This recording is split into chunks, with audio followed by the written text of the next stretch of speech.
Hello gamers, and welcome back to another episode of Solo Spelunking.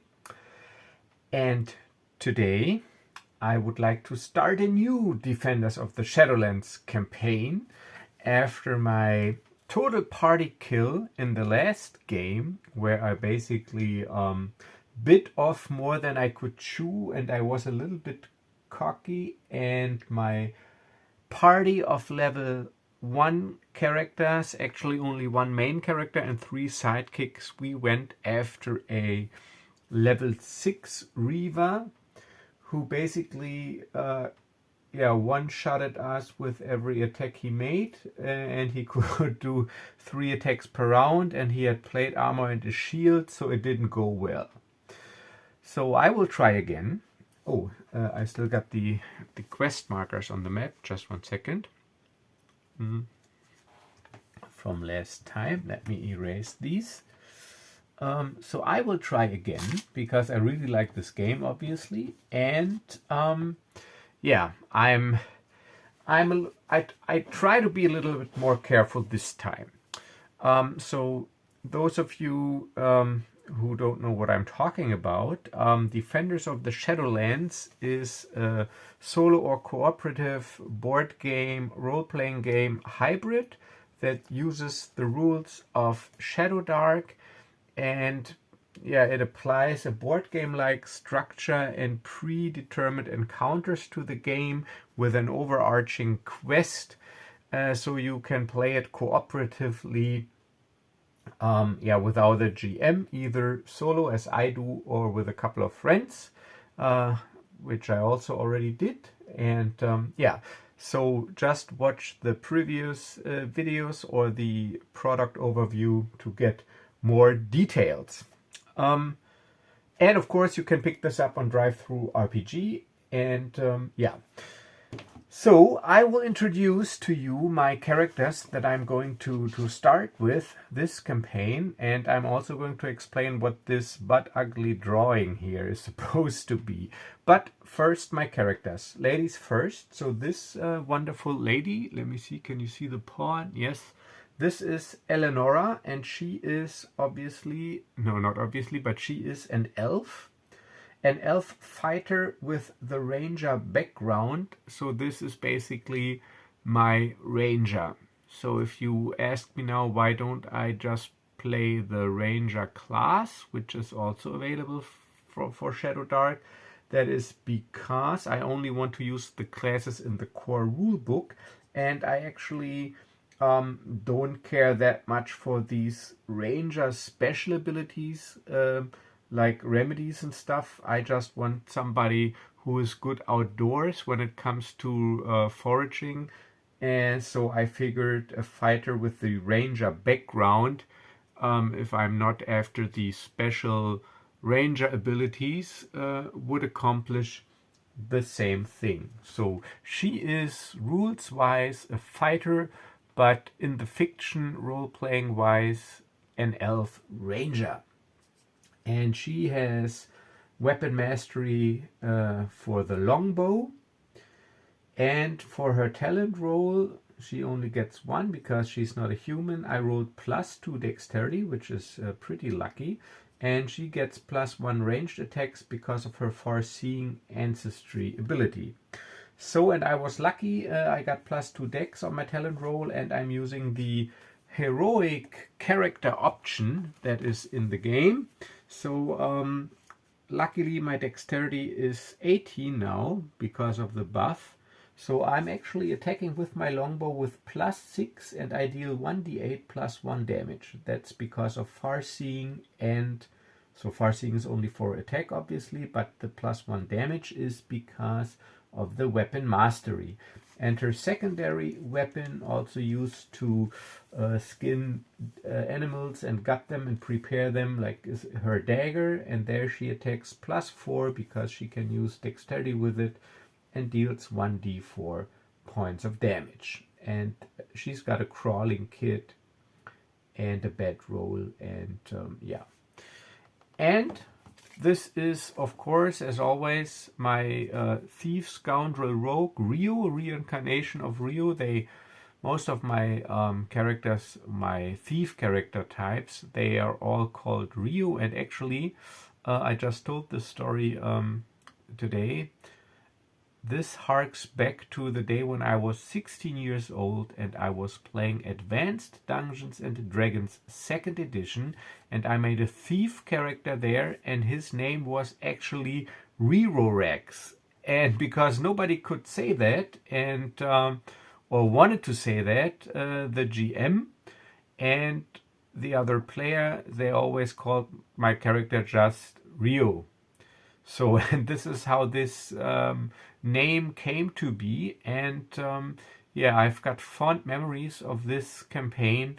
So this is why my thief type characters are always called Reo, or most of the time. Okay, so but he is also a fighter rules wise, and background thief skilled in the fiction. And here again, why don't I play a thief? Because there's one thing that really bugs me in Shadowdark, not only in Shadowdark, but in all old school systems where that is the case, and this is D4 hit die for thieves. I just can't get over it. I mean, of course you could just say, well, just change it. Yeah, I could. I think, but like this is old school, but also the wizard. So the power level of a first level wizard, in my opinion, this is just my humble opinion, does not justify at all a D4 hit die. No player character ever should have a D4 hit die. I mean, in 3rd edition, it was a D6, and then they basically upgraded the thief to the rogue to the D8. I think the wizard stayed at D6. But D4 for me, it's just unbearable. So this is the reason why either so I gotta change it, or I'm just playing a fighter with the thief skilled background, because also I'm not caring too much for backstabbing and yeah, so I just yeah, one in the fiction some thieves character. So that's the reason why I'm not playing a thief actually. So my weapon mastery is dagger. I got 2 talent rolls because I'm a human. I got +1 AC from leather armor and +1 melee and ranged attacks. So I attack with my dagger +5, d4 +1, and I also got a short sword using strength and my +1 for +3 and d6 damage as a secondary weapon. So, and what I will be doing, playing only 2 characters, I will use the damage conversion rules from Blackstream Scarlet Solo Heroes, or Scarlet Heroes, basically the same system, where incoming damage is reduced by a formula or by a table here. But I will not use the fray die mechanic for those familiar with this rule set, and I will also not convert outgoing damage. I keep hit points for monsters as normal, and I roll damage as normal, and no fray die. I'm just converting incoming damage. And yeah, I outlined this also in the game, that would be one possibility. So these will be my 2 characters who have just arrived at the bustling frontier town of Kamaron following the call to adventure by Raliana the Wise, who needs able bodies to retrieve 3 artifacts for her from 3 dungeons. So, and now the last thing, because in the last campaign I had this nice wilderness gridded battle map, which is indeed really nice, a lot nicer than this butt ugly thing here. But I figured what I wanted to try, I've seen a couple of videos and read a couple of things about this so-called ultimate dungeon terrain, which is basically like circular terrain which works with zones. And in theory it sounded pretty nice, and the things that I saw, they also looked pretty nice.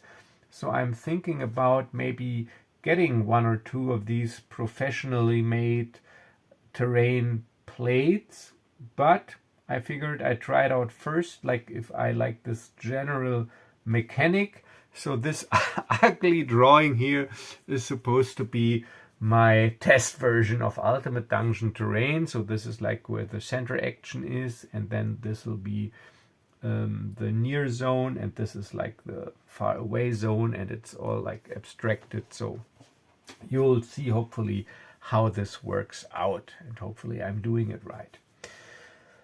But it also should speed up the process a little, because you don't have to worry about like counting squares or anything. So yeah, so that's it for the introduction, and now I think we will just start in Kamaron, going through the phases. Yeah, and also I don't like if I play solo to handle like more than 2 characters. It's too much bookkeeping, but it also takes forever going through all the actions.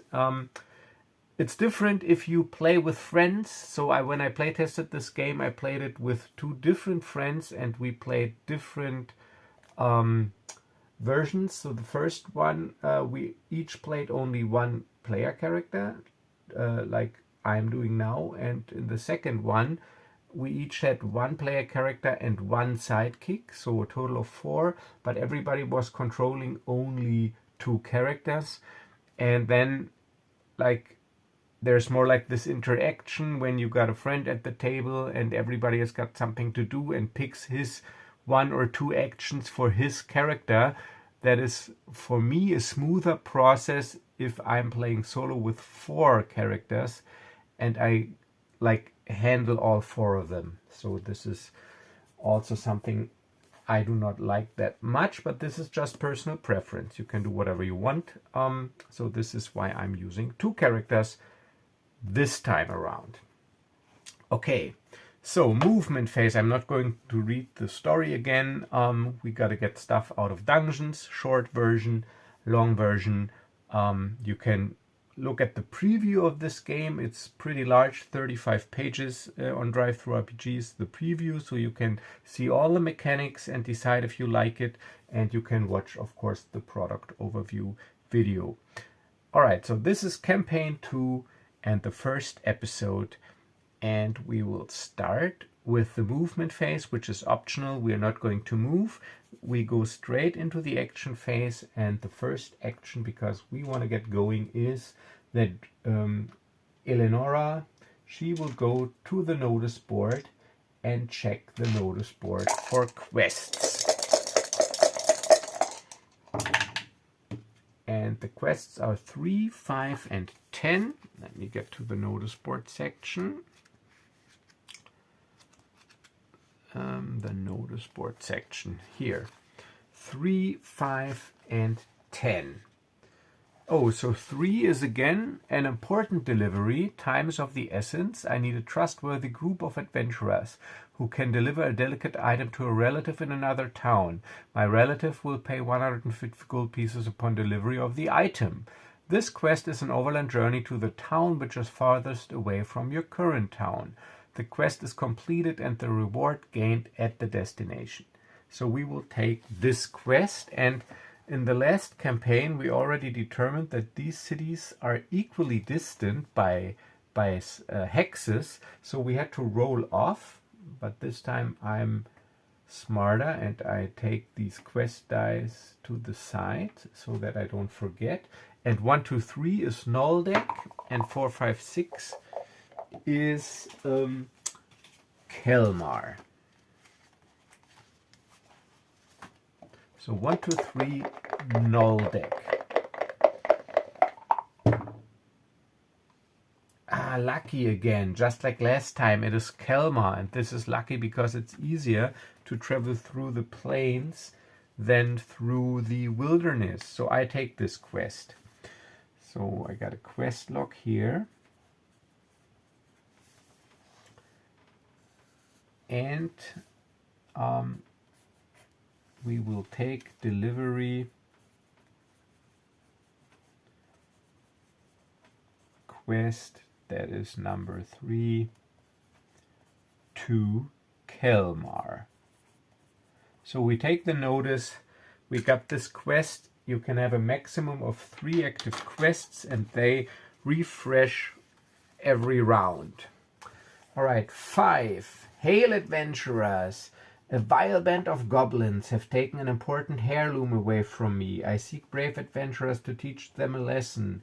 To the party of adventurers who can clean out their goblin camp and retrieve a valuable family heirloom, I will pay the sum of 120 gold pieces upon return. So the quest encounter are 6 goblins that I would have to kill in the quest hex. And then the heirloom is found after the goblins have been defeated. It needs to be taken back to town. Okay, I think about it. And the next one, this is dangerous. 10 Tomb Raiders wanted. To complete my studies of an ancient cult, I need an important relic. To the party of adventurers that can bring me this relic, I will pay the sum of 200 gold pieces. To complete this quest, you need to retrieve the relic from a demonic altar in a dungeon. The relic takes up 1 gear slot. So I actually do not want to head into a dungeon yet, because dungeons are danger level 6 locations. I know, because I designed the game, that you can also find the relic in some encounters. So I could take this, but I don't want to. I will take the goblin quest, the heirloom, the goblin number quest 5. So I take this one, retrieve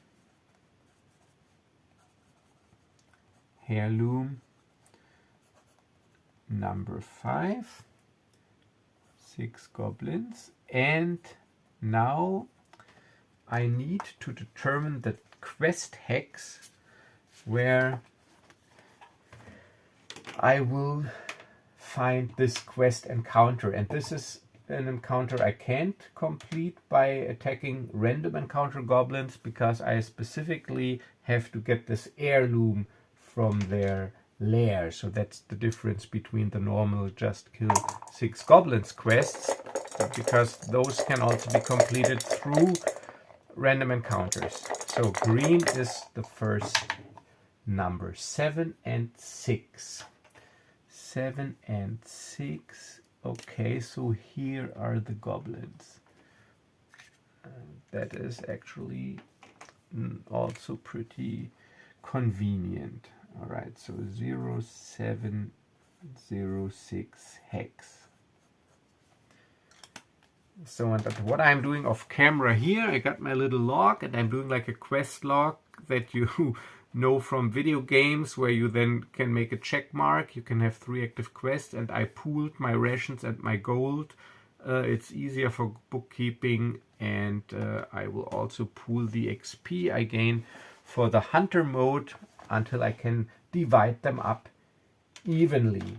Alright, so that was Elenora in the action phase, and while she is getting us work, I am of course doing thieving stuff, and I will just try to pick some pockets. You try to lift some purses, succeed at a DC 12 dexterity check. If you succeed, gain 2d6 gold pieces, and because I got the Thieves Guild background, I'll grant myself advantage. I'm using the black and white dice, but I fail. 3 and 5 plus 3, so I don't manage to pilfer anything, and I'm lucky that I don't get caught. Now we go into the encounter phase, because even in the city there's an encounter phase. It's mandatory, so we will roll 1d20 and see what happens. Number 5. City encounter number 5. That is city encounter number 5. Oh, a dwarf with a pop-up weapon store calls out his sales pitch in a deep, repetitive voice. You can buy weapons, including master-crafted weapons, at half price, because the dwarf does not need to pay rent for a store.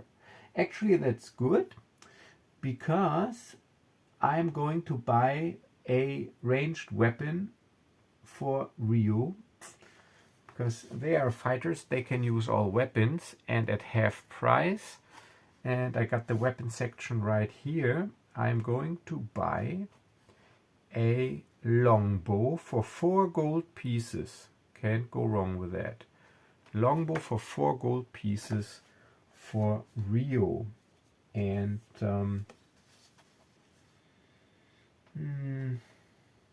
as a matter of fact,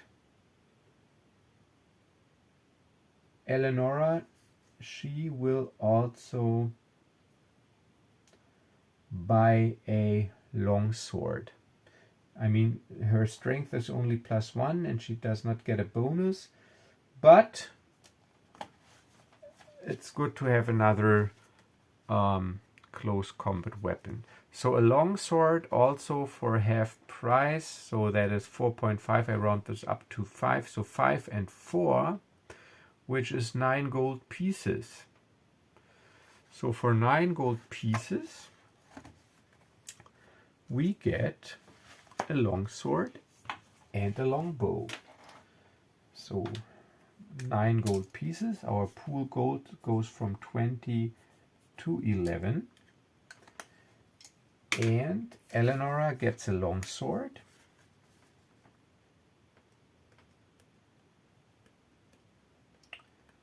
Attacking at +1. Dealing d8 points of damage. And Reo gets a longbow.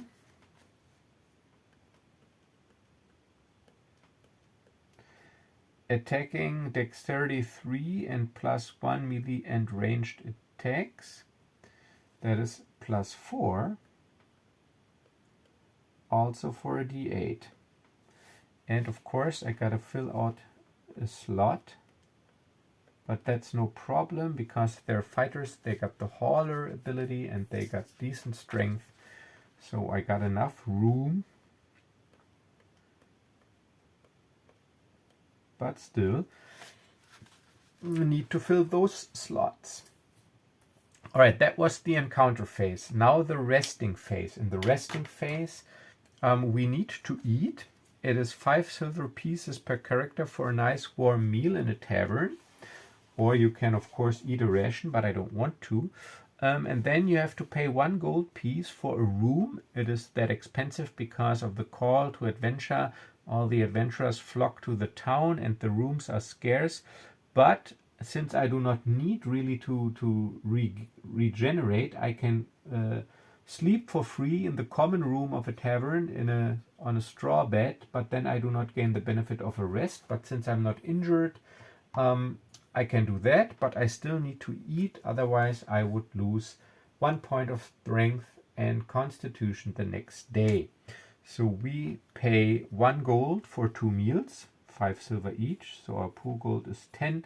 We have a nice warm stew in a lively tavern where there's a lot of talk and stories of adventure, and then we find a straw mattress in the common room, have a nice rest, and set out into the wilderness the next morning.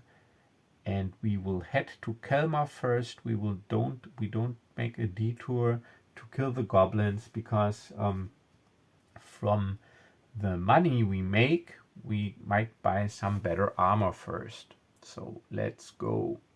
And my movement speed is, so I get 4 movement points and 1 hex of plain grassland uses up 1 movement point. So 1, 2, 3, 4. We head over there to the east.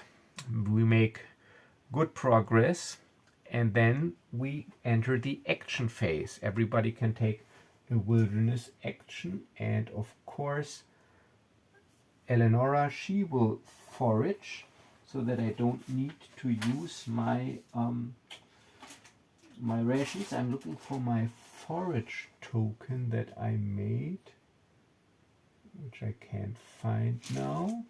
Let's see.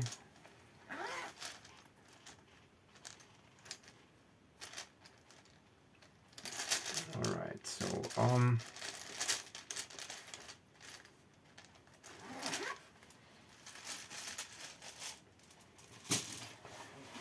wait a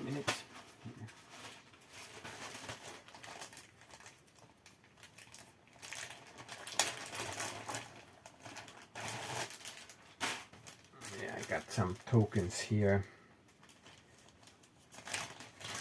Because can't really remember, because if you resolve an encounter, so I'm just taking this token here. Forage. Yes. Okay, so if I'm successful, I can use this forage yes token, put it on the character sheet, so then I can remember. All right, so action phase. Everybody can take a wilderness action, and Elenora, she will forage, and that is a DC 12 in the plains that she needs to check, a DC 12 check. But she can use int or whiz. Let me check. Wilderness actions, yeah, plains, grassland, DC 12. She must succeed on a whiz or int check. And I will take wisdom because she's got +2, and because she is a ranger, I will grant her advantage. So let's see. DC 12. Oh no. Oh wait, 9 + 3. That is no. She only has +2. That is 11, and I can't re-roll, so I did not find anything. That means we have to consume rations, but that's the way it is. Okay. So sadly, this area is not rich in game. Elenora, even with her elven senses, was not able to find anything. But I will do an action as well. I will do reconnaissance. I must succeed both at a DC 15 Dex and DC 15 Whiz check. And if both checks are successful, I can roll twice during the encounter phase and choose the result. And for the Dex check, because I'm Thieves Guild, I'll grant myself advantage. So it is a +3 modifier advantage. I need a 15. And I make it 17. So now I need a DC 15 wisdom. Sadly, I don't get any bonus. Because I figured if I would grant myself advantage, that would overstretch the Thieves Guild background. If I would be a scout, that would be more fitting. So it's a DC 15 whiz that I still need to succeed at. Oh, only with one, and maybe I'm lucky. Let's see.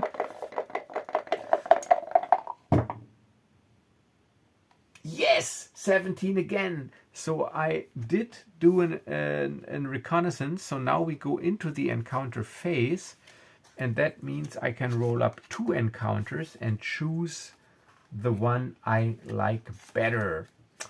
And encounters are also rolled with a d20, and I'm going to the encounter section here for plains and grassland encounters. So let's roll 2d20 and pick one.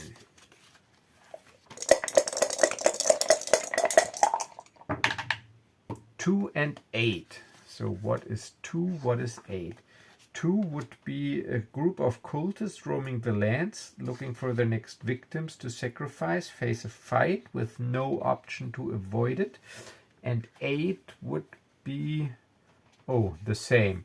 2 cultists of Shun the Vile are looking for their next victims, fight.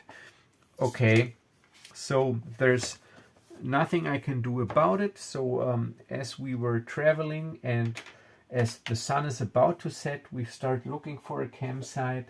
Raliana, she was foraging.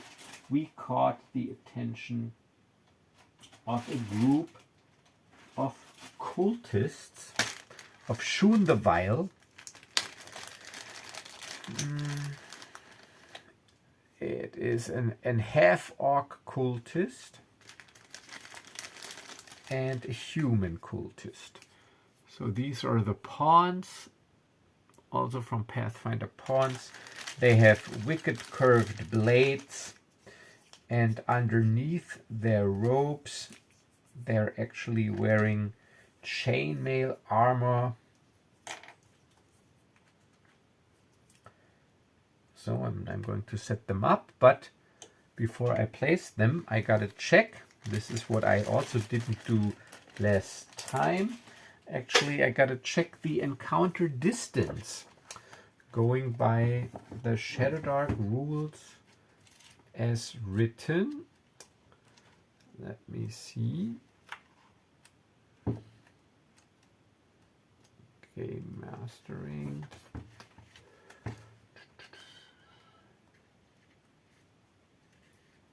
Distance, close, near, and far. Okay.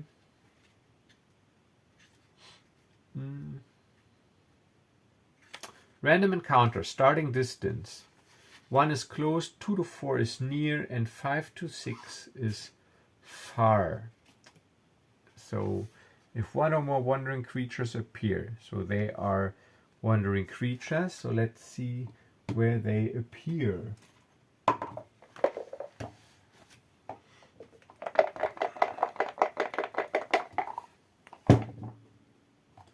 Four, that is near. So they're in the near circle, the near zone, which is like this zone.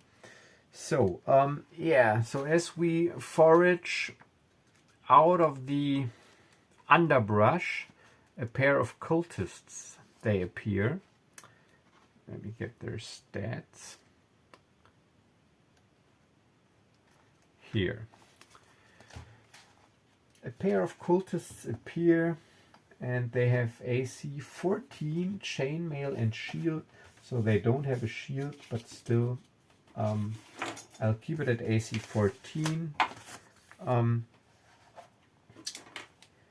And they have +1, 1d8 longsword, are immune to morale, and have a death touch wisdom spell.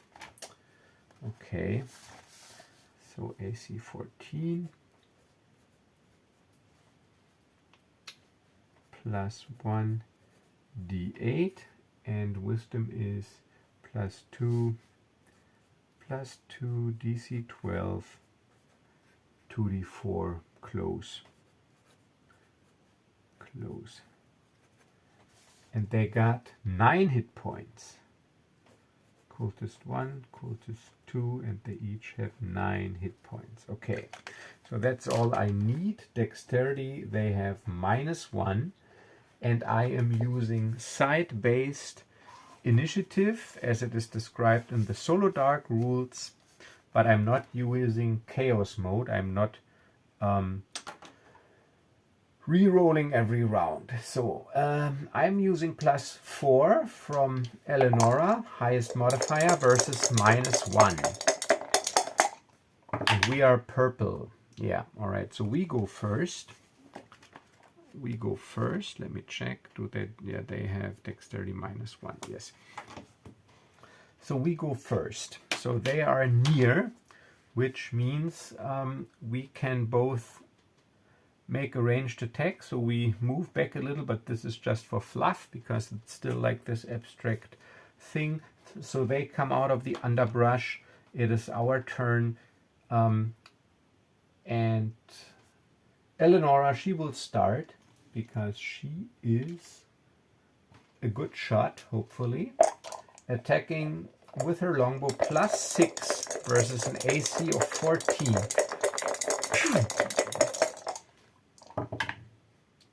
Yes, so that is 11 + 6, that is enough, and 5 damage.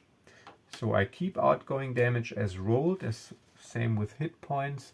So Cultist 1 is the human, and he takes 5 points of damage, so he is down already to 4 hit points. And as I see that this guy is already hit, I also target him to focus on the weakest link. Let me get a black d8 out here for my longbow. There it is.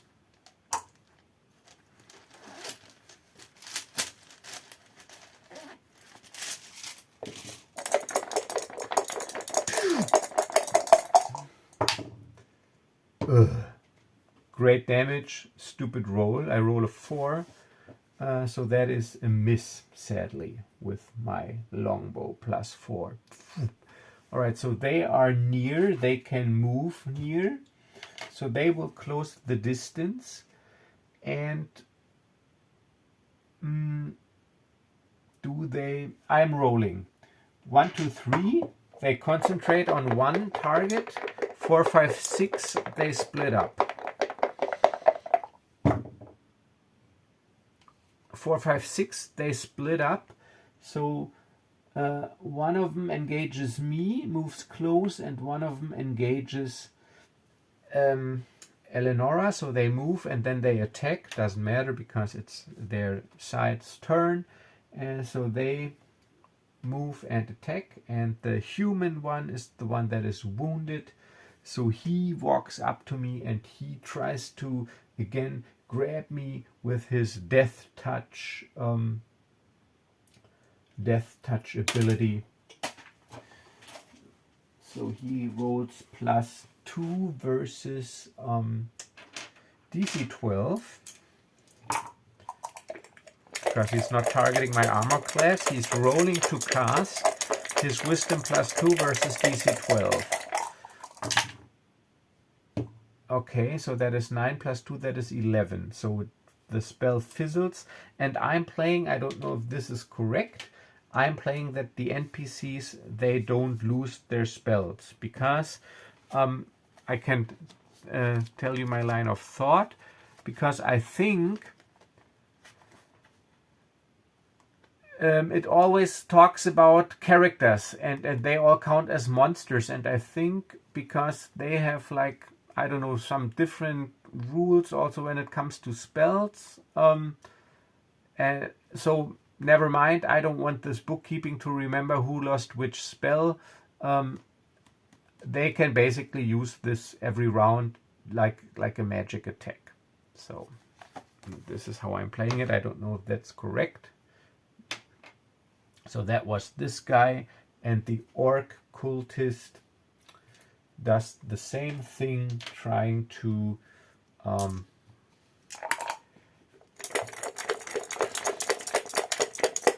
grab Elenora. Alright, he also fails. He rolls a 5. So that is no damage. Alright, then I keep initiative. I do not re-roll every round, so it is our turn again. So we are engaged in melee now, and by these ultimate dungeon terrain rules, from what I've seen in the videos, it is so that like if you're outside of this area, you can't shoot at targets in here as long as there's an ally, because this is like a melee. What I will do is I will say that you can shoot in there, but you will have disadvantage. And I think that is even how it is supposed to be in combat. Let me see. Gameplay. If you fire into a melee. Thieves, example of play.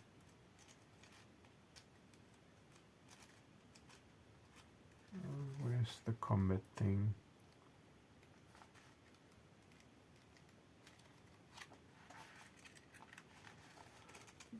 Where is, let me, introduction, where's the table of contents? Alright, combat, where is combat? Combat, 88. 88, where are the page numbers here?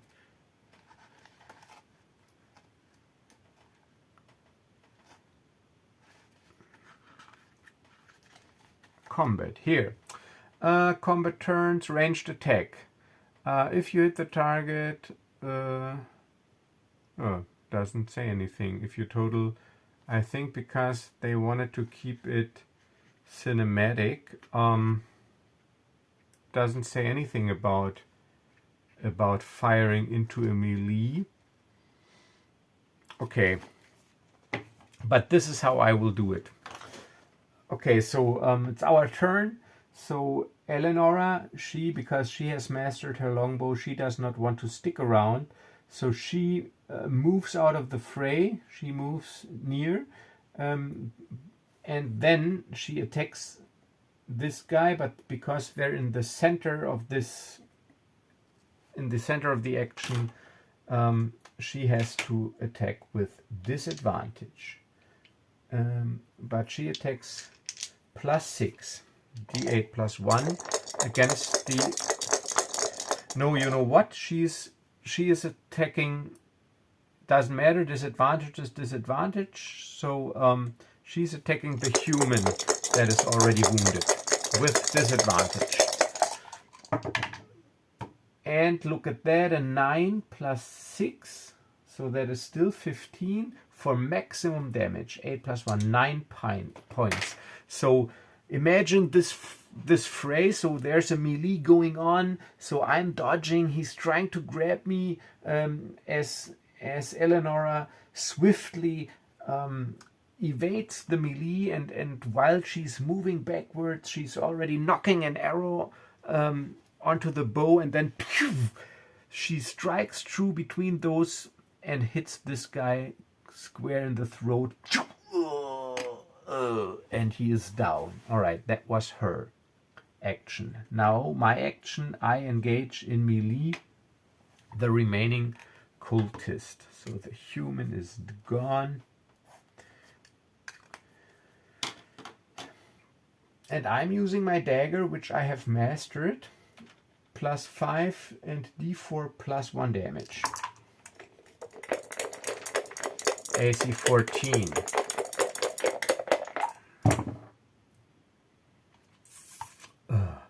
Yeah, I hit 13, but only for 2 points of damage. So he's at 7. So that was us. She started, then I finished, and now it is the orc cultist's turn. So he is angry. He again grabs me, or tries to grab me, using his death touch attack. Yeah, because I think 2d4 is better than 1d8, and yeah. So, but then again, I'm thinking if you don't lose the spell, it would make sense if you're close to actually use the longsword. So maybe they do lose their spell. I don't know. So if you know, please let me know in the comments. And yeah, but yeah, maybe they got the longsword. I don't know if somebody like, I don't know, has some sort of anti-magical field or aura or whatever. So he just does a death touch attack. But I don't have to worry about it. 3, so no, he does not cast successfully, or I dodge. And then it is our turn again. This time I start because I'm close and I'm using my dagger.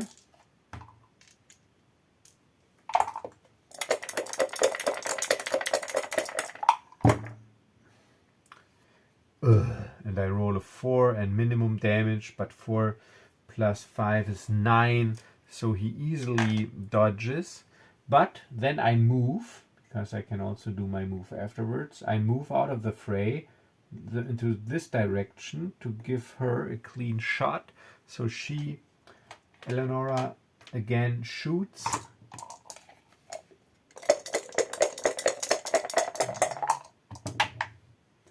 Nine + 6, that's a hit for 3 points. So he's at 4. Okay, so it's his turn. So he has, they're immune to moral, so he fights to the death. So he moves and engages Elenora. And now I'm just going to move them in here, because this is like the center of the action. They're still near from me, because there's only close and near, and he wasn't close to me, so everything else is near, so the actual distance doesn't really matter. So yeah, so now he attacks her with his death touch spell.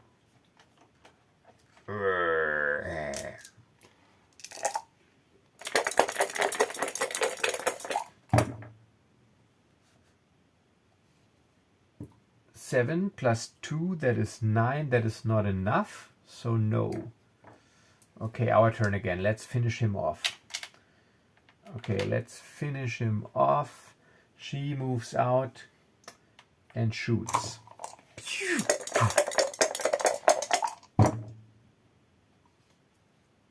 No, 11.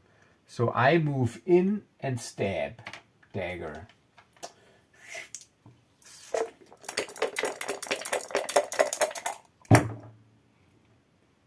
A 2.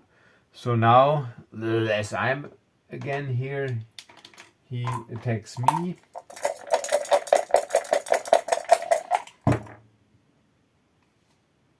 Yes, this time he does it. And by Blackstream Solo Heroes, you read every die individually, and then you add up the converted damage. So a 1 is 0 points of damage. That's good. And a 4 would be 1 point of damage, because 2 to 5 is 1. So Reo is at... Oh, I got 10 hit points, by the way. So Reo is at 9. So I think I will get out of this alive. But then there's still the night coming up. Okay, our turn again. While I'm there, I stab.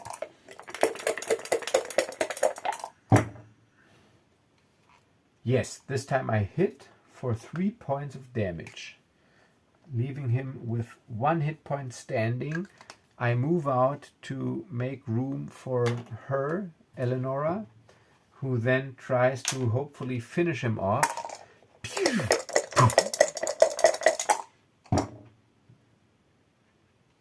Yes, natural 20 critical hit, so I don't even have to. He only had 1 hit point left, so that's like an epic kill.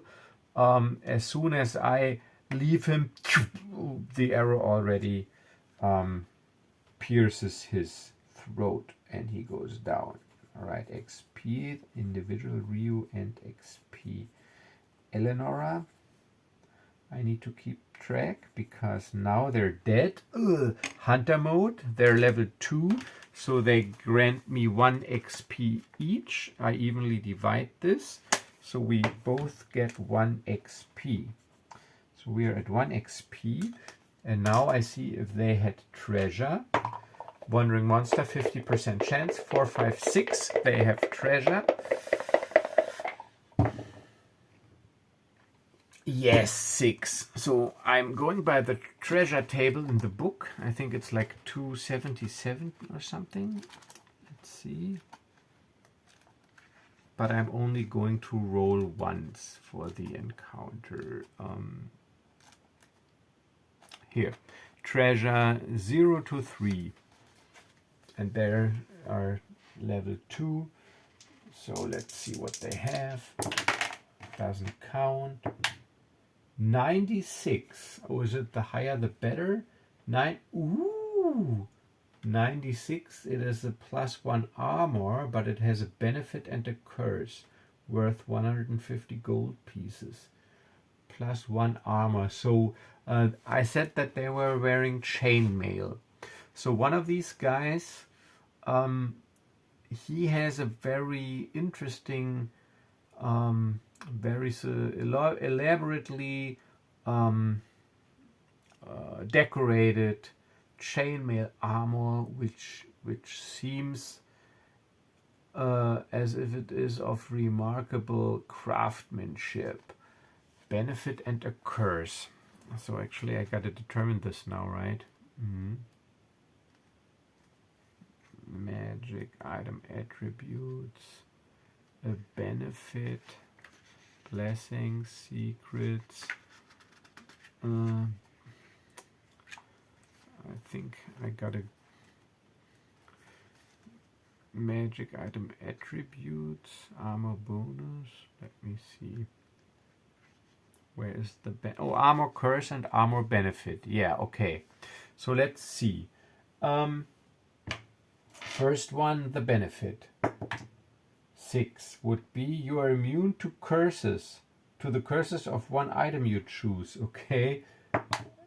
And the curse is mounts fear you and will not allow you to ride them. This is actually pretty neat, and I don't know this yet because there are no mounts, and I also do not know that I'm immune to the curses of one item you choose. So for the moment this is a +1 chainmail armor, but I can't ride a mount, or Elenora can't ride a mount. Depends on who's using or wants to use this armor. And yeah, so I explained to Elenora, Elenora, look at this armor. It looks pretty neat. Very fine craftsmanship. Yeah, indeed. There's something special about this armor. We should take it. Yeah, we should. So let's roll off. 1, 2, 3. Reo. 4, 5, 6. She gets it. Reo. So she goes, you should take the armor. I usually keep my distance and attack from the safety afar. If you're in the heat of things, you should be well protected. Alright, yeah, I will try it on when we make camp. Okay, so I got a magic armor. Oh, I need to determine the type, I think, also. But no, it's predetermined because they were wearing chainmail. So it's magic armor +1 chain. And no horse riding. I put curse in parentheses. Curse. Alright, now after the encounter phase comes the resting phase, and part of the resting phase is to look for a secure campsite or a safe campsite. That is a DC 10 plus danger level. The danger level is always 1 in the plains, and it is a wisdom check. Let me double check, because I think there I only said wisdom and not intelligence or wisdom. That is in the round structure here. And we did not forage, so we need to consume a ration. Wisdom check, yes. Okay, so my wisdom is +2, and because I'm a ranger background, I get advantage, and I need an 11 total to have a safe rest, but I still need to consume rations because I didn't forage. Yes, 11 plus 2, that is 13, so we have a safe rest, meaning we eat a ration, everybody eats a ration, so pool rations go from 6 to 4, because we each have 3 rations in the crawling kit, and so we wake up fully rested, fully healed, meaning I'm back to 10 HP, just a minor injury, and also no encounter. So next day, movement phase. Yes, so that was actually piece of cake, a breeze. We move into Kelmar. That was the movement phase. So in the action phase, that is a free action that does not take one of your allocated or allowed actions. We deliver the item, the sensible item, to the relative, who then pays us. And I can check this off in my quest log. Who then pays us 150 gold pieces. Poor pool gold. Number 3, yes, 150. Alright, so pool XP, pool gold 150. We had 10, so now we have 160. And each of us gets 4 XP. So I don't need pool XP. This is individual XP. So we are both at 5 XP. Halfway to level 2 already. We got 160 gold pieces. And yeah, we have completed our first quest. Okay, so that was action phase, but we didn't take any city actions yet. We just delivered the quest item.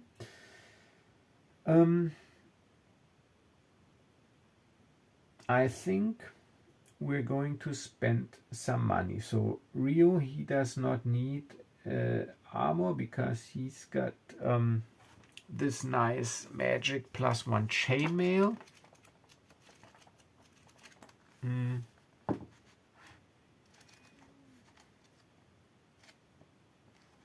So, but let's see. Chainmail is 13 plus dex modifier. Yeah, okay.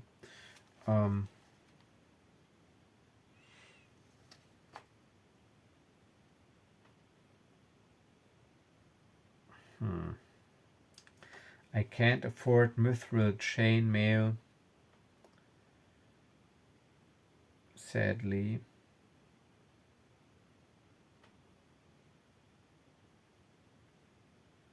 Oh, but if I wear my chainmail armor, I get disadvantage on stealth and swim. Stealth is for the reconnaissance action, so my advantage is cancelled. So I would make a normal roll. But what we can do is, for 100 gold pieces, we can buy a master-crafted weapon. And for 50 gold pieces, we can have a weapon silvered. So I think what we are going to do is we get a master-crafted weapon. A master-crafted weapon grants +1 attack and damage, but it's not a magical weapon. So it does not overcome the magic resistance of creatures. But it's not a magical weapon, but no, I think we will just have our weapon silvered first. So Elenora gets her longsword and her dagger silvered, and I will get my dagger silvered. So that is 50 gold pieces each. Only one of us needs to take this action. We are all present and can benefit from it. So this is what we do. We spend 150 gold on getting our weapons silvered.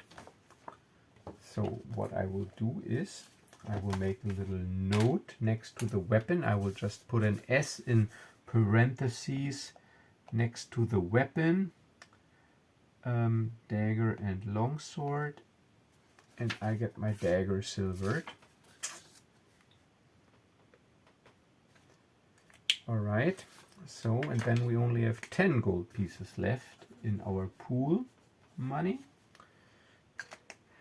and we have another action left because that was like one action to use the vendor, not to use but to visit the vendor, and the other action would be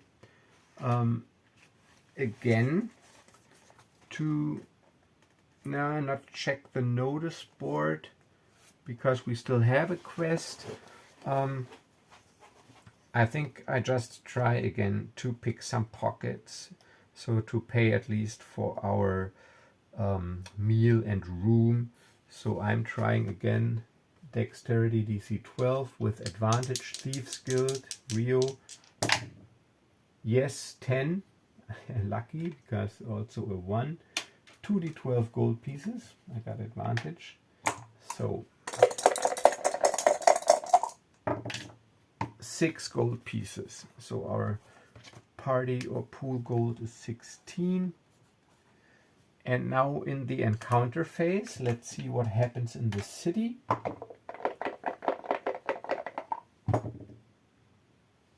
$17. Ooh, that's not good. I think the city encounters, if you roll high there. Yeah, again, 2 cultists ambush you in a small side alley. Face a fight. Okay, so we already got their stats and everything.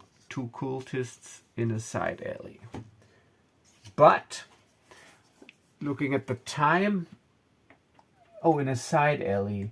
So yeah, I don't roll. They're definitely near. Or you know what? 1, 2, 3. They're even close. 1, 2, 3. They're close because they just step. And 4, 5, 6. They're near. Ooh, and they're close. So as we move through the street out of a side alley, immediately 2 cultists, they're looking for victims to sacrifice. Maybe they have a hideout in the sewers in the city or something. They immediately step out of a narrow side alley and engage us. So I will end this session here, start the next session directly with the combat, with rolling initiative. And yeah, this concludes the first episode of my second campaign. So far it's been a breeze, but this is what I thought the last time as well. So I gotta be careful. And yeah, so as always, thank you for watching. And if you're interested in trying out this game yourself, you can get it on Drive-Thru RPG. And yeah, so please check that out.